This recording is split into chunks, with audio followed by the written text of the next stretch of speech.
ગુજરાતભરની અંદર કરોડો લોકોને ડાયાબિટીસની તકલીફ છે, પણ ઘરે ઘરે આ તકલીફ હોવા છતાં પ્રી ડાયાબિટીસ કે ડાયાબિટીસની તકલીફ કે હાઈ શુગર હોવા છતાં પણ લોકો એના પ્રિકોશન્સમાં યોગાસન કે એક્સરસાઇઝ કરવાનું ટાળે છે. દવાઓ ઉપર આધાર રાખતા લોકો પણ ક્યારેય એક્સરસાઇઝ કે યોગાસન કરતા નથી. હું 5 એવી એક્સરસાઇઝ કે યોગાસન બતાવું છું કે જે તમારું ડાયાબિટીસ રિવર્સ કરી શકે અને તમને ગોળીઓથી છુટકારો આપી શકે. જો મગજને થોડો બહાર આપીને તમે વિચારતા હો કે ભાઈ હવેથી મારે આ કસરતો કરવી છે, તો આજથી મારી સાથે જ તમે આ કરવાનું ચાલુ કરી દો, તમારું ડાયાબિટીસ રિવર્સ થશે. આના માટે સૌથી પહેલી એક્સરસાઇઝ અથવા તો યોગ પશ્ચિમોત્તાસન એ હું તમને બતાવું છું કઈ રીતના કરવું, બરાબર છે. એના પછી 2 થી 3 છે કે જે ખાસ આપણા પેનક્રિયાઝ ઉપર અને આપણા પેટના ભાગને પ્રેશર આવવાના કારણે એ આપણા શરીરની જે ડાયાબિટીસની તકલીફ છે અથવા તો શુગર જે વધારે આવે છે એને કંટ્રોલ કરવાનું કામ કરશે. તો આના માટે જે મેન એક્સરસાઇઝ છે એ હું તમને બતાવું છું કઈ રીતના તમારે કરવાની છે. પશ્ચિમોત્તાસન, સૌથી પહેલું કોલેસ્ટ્રોલ હોય, બ્લડ એકદમ જાડું હોય કે પછી બ્લોકેજની તકલીફ હોય તો એમાં તમે આ યોગ છે ખાસ કરી શકો છો. અને ડાયાબિટીસના દર્દીઓ માટે તો રામબાણ છે. સૌથી પહેલા તમે ડાયરેક્ટ આ યોગ ન કરી શકો તો ખાલી આ રીતના જ તમારે સવારમાં ઉઠી 5 મિનિટ માટે દરેક યોગ જે બતાવીશ 5 મિનિટ એમ ખાલી 25 મિનિટ માટે કરવાનું છે.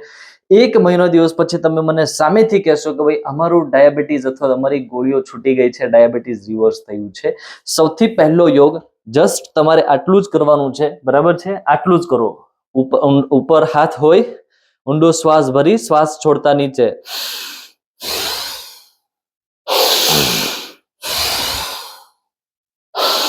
ઉપર ઉઠો છો, શ્વાસ લઈને ઉપર ઉઠો, શ્વાસ છોડતા છોડતા નીચે. ઘણા બધા લોકો આ રીતના ચોક્કસથી આરામથી કરી શકે. જો વડીલો હોય, પગ એકદમ સીધા રાખીને ખાલી આટલું કરવાનું છે. આટલું આરામથી કરી શકશો તમે, કોઈ તકલીફ નહીં થાય.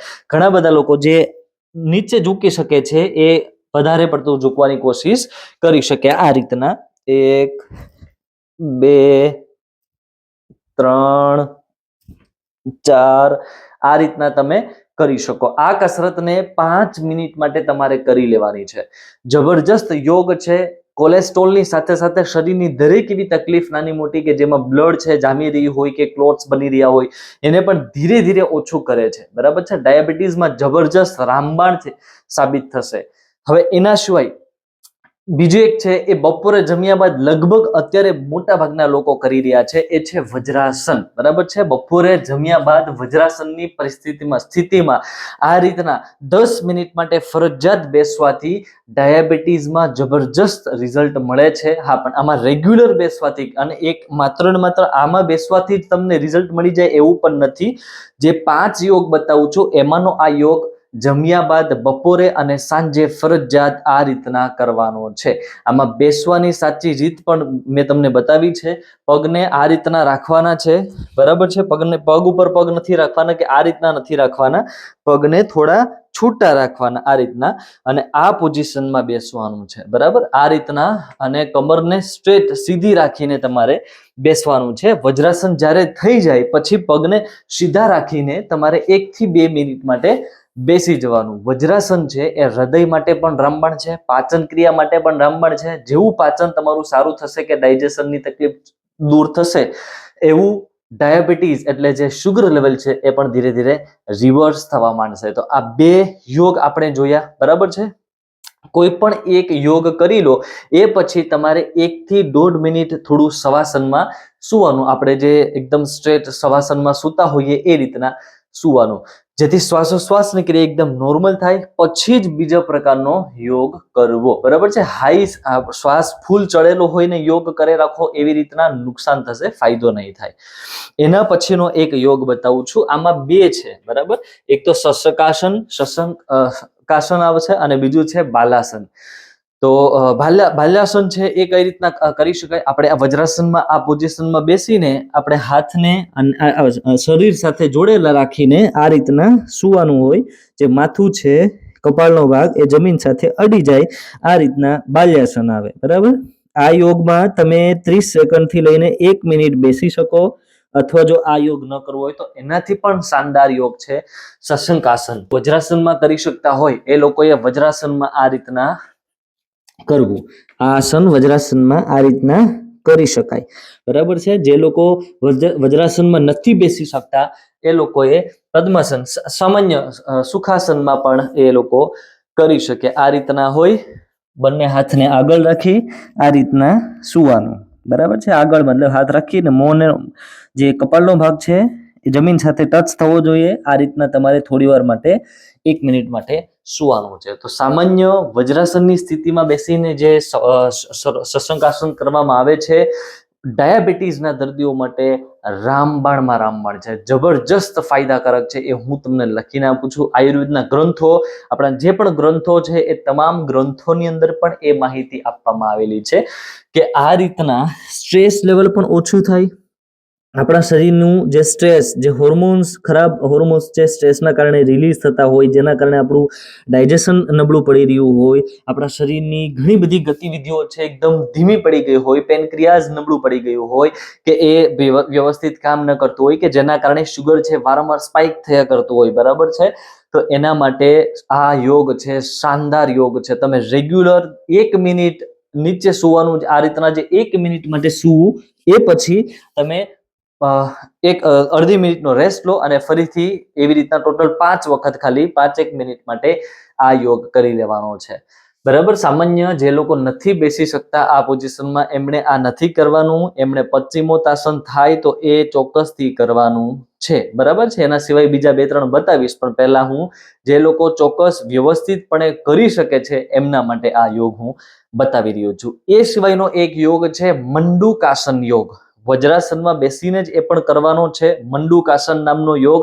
આના માટે આપણી જે આ નાભી છે, બરાબર છે, નાભીને જ કેન્દ્રબિંદુ રાખીને, કારણ કે એની આસપાસ જ આપણે ઉપરના ભાગમાં એમ પેનક્રિયાઝનો રહેલું હોય, તો એ આપણે એના માટે એક હાથ ઉપર બીજો હાથ છે આ રીતના રાખી દેવાનો છે. બંને હાથના અંગૂઠા છે એક સાથે રહેવા જોઈએ અને નાભીની ઉપરના ભાગમાં આવવા જોઈએ, બરાબર છે. આપણો એક હાથ છે નાભીની ઉપર, એક હાથ છે નાભીની એકદમ એક્ઝેક્ટ ઉપરની ભાગમાં રહેવો જોઈએ. એક થોડો ઉપર અને એક નાભીના મધ્ય બિંદુમાં રાખવાનો છે. આ રીતના રાખી અને પછી ત્યાર પછી ઊંડો શ્વાસ પેલા ભરવાનો, ત્યાર પછી આગળ આ રીતના ઝૂકવાનું છે, શ્વાસને છોડી દેવાનો. આ રીતના ઝૂકી અને થોડી વાર માટે તમારે આ પોઝિશનમાં રહેવાનું છે. આ તમે કમસે કમ 30 સેકન્ડ માટે આ પોઝિશનમાં રહી શકો. ભૂખ્યા પેટે જ હંમેશા માટે આ યોગ કરવો. ખાલી પેટ હોય તો જ તમને એ યોગ વધારે ફાયદો કરશે, નહીતર બ્લોટિંગ થશે, દબાવ આવશે પેટ ઉપર, તો તમને એ સરસ કાર્ય તમારા શરીરમાં નહીં કરી શકે આ યોગ, બરાબર છે. મંડુકાસન હંમેશા માટે, અથવા તો તમે આ રીતના પણ કરી શકો. એક હાથનો અંગૂઠો છે એને થોડો બહાર રાખવો આ રીતના, બરાબર છે. બીજા હાથનો અંગૂઠો આ રીતના બહાર રાખવો અને બંને હાથને આ રીતના જોઈન કરી નાભીની એકદમ ઉપર હાથને રાખી દેવાના. બંને અંગૂઠા નાભીની બંને સાઈડ રહેવા જોઈએ. ઊંડો શ્વાસ ભરી નીચે ઝૂકવાનું, શ્વાસ છોડી દેવાનો.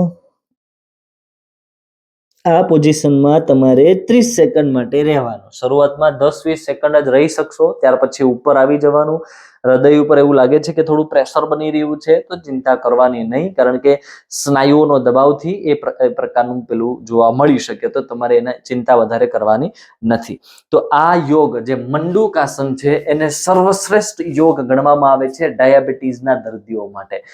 ત્યાર પછીનું પહેલા 2-3 બતાવ્યા કે પહેલું હતું પશ્ચિમોત્તાસન, કે જે આ રીતના ઇઝીલી આપણે કરી શકીએ, બરાબર છે. વડીલો પણ આરામથી કરી શકે. એમણે 100-150 વખત, 300 વખત આ રીતના કરી લેવું. ત્યાર પછી બાલાસન થાય તો એ કરવું, શશંકાસન થાય તો એ કરવું. એ પછી આપણે વજ્રાસન તો રેગ્યુલર બધાએ કરવાનું છે. વજ્રાસનમાં ન બેસી શકો તો પછી અપાન વાયુ મુદ્રા, આ સૌથી સારામાં સારી મુદ્રા છે. 5 યોગ બતાવ્યા અને એક મુદ્રા બતાવું છું, અપાન વાયુ મુદ્રા. આપણા હાથને, આ પહેલી આંગળીને આ રીતના વાળી અને એના પછી બાકીની 2 આંગળીઓ છે એને અંગૂઠા ઉપર આ રીતના રાખી દેવાની, અને ત્રીજી સૌથી છેલ્લી આંગળી છે એને સ્ટ્રેટ સીધી રાખવાની છે. આ થઈ ગયું અપાન વાયુ મુદ્રા. આપણા શરીરમાંથી વધારાનો જે વાયુ છે અને શરીરમાંથી બહાર કાઢવા માટેની એક શ્રેષ્ઠ મુદ્રા એટલે અપાન વાયુ મુદ્રા. આની સાથે સાથે ડાયાબિટીસ હોય, પેનક્રિયાસ વ્યવસ્થિત વર્ક ન કરતો હોય, શુગર લેવલ વધી ગયું હોય તો એના માટે અપાન વાયુ મુદ્રા છે એ ખૂબ જ શાનદાર કામ કરે છે. પાચન નબળું હોય કે વધારે જમાઈ ગયું હોય ને પેટ ફૂલાવો થઈ ગયો હોય કે પેટ ભારે થઈ ગયું હોય તો એના માટે એ શ્રેષ્ઠ મુદ્રા છે. આ વિડીયો તમને ગમ્યો હોય તો લાઈક કરો, શેર કરો, આ પેજને, આ ચેનલને સબસ્ક્રાઇબ કરી દો, પેજને ફોલો કરી દો. આભાર. આ પ્રકારના વિડીયોઝ આની અંદર આવતા રહેશે.